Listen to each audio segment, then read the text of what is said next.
sometimes the particularism of the Torah also has trouble getting along with what we think of as like the sort of standard Western Enlightenment, or let's say American constitutional principles, because of issues of equality before the law, or different classes or castes of people. As we mentioned before, there's a caste of Kohanim, of priests, who are a hereditary group that has different obligations and opportunities according to the Torah, and that really wouldn't fly with the notion of equality before the law in the sort of Western Enlightenment or American constitutional context.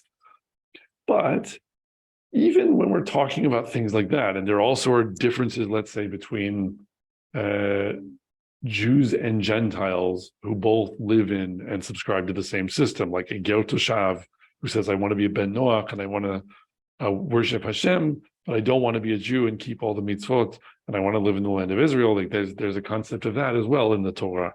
And the rules for such people are not the same as the rules for members of Am Yisrael. And I think that what's funny actually is how easily this is resolved. Like, it sounds all very disturbing again from what we're calling the American perspective, but it's quite easily resolved by just looking at the word that the Torah often uses when listing different kinds of people.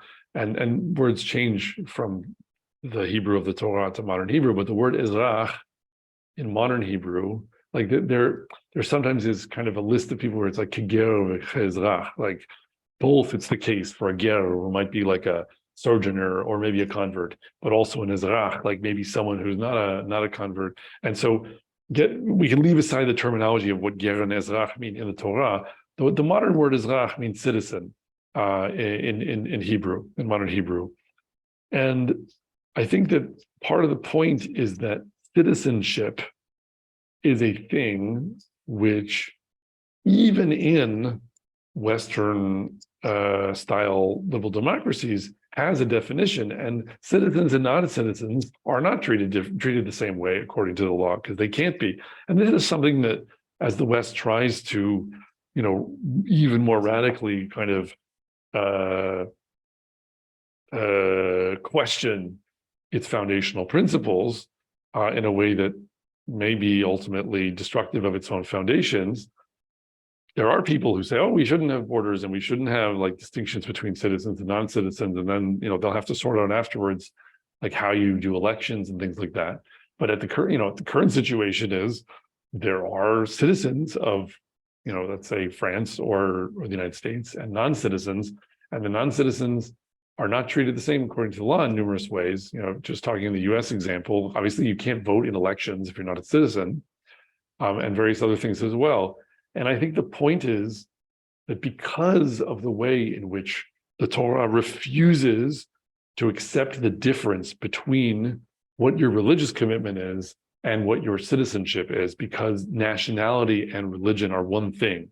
Like all these categories, nationality, religion, it all comes, as we've been saying, from a certain relatively recent period in post-Renaissance Christianity, where everyone was kind of coming up with this idea of there are different kinds of Christians, they have different details to their faith, but they can still all kind of have some fundamental sameness to their relationship to the state at the bottom, and then issues of establishment and religion or whatever, and free practice of religion can be layered on top.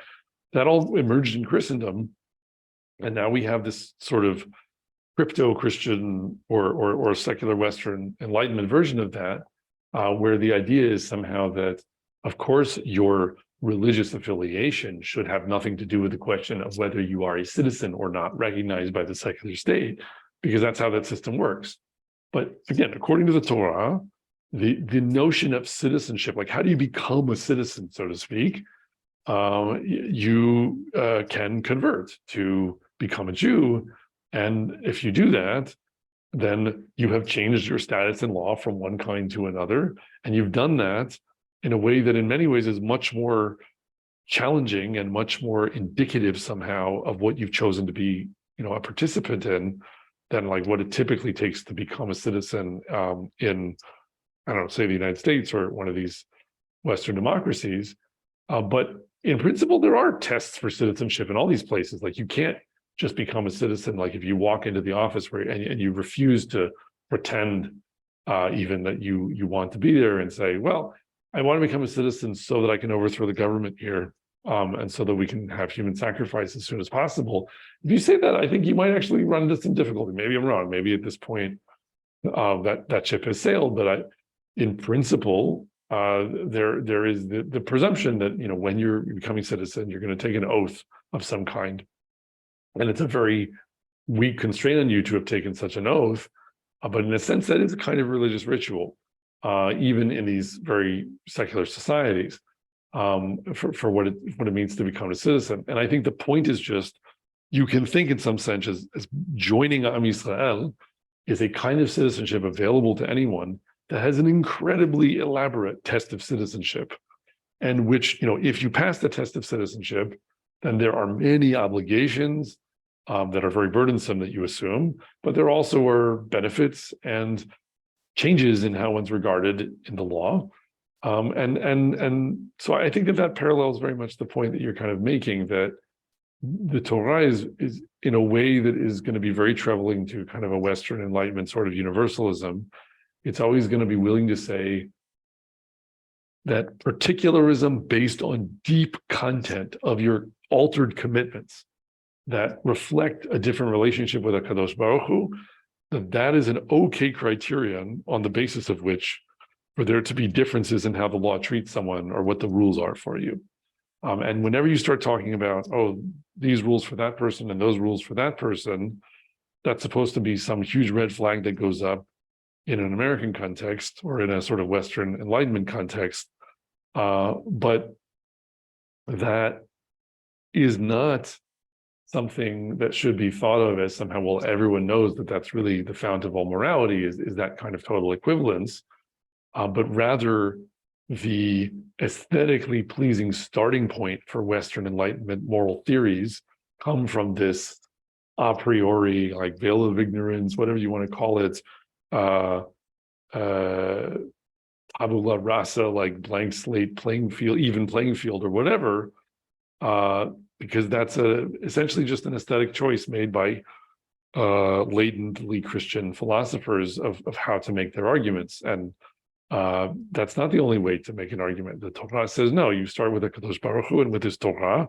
And what he says is, he has a particular people that he wants to have a particular role. And it can still be the case that the way they teach humanity about right and wrong comes out well. We would like to encourage our viewers to share these videos with friends and send in your responses.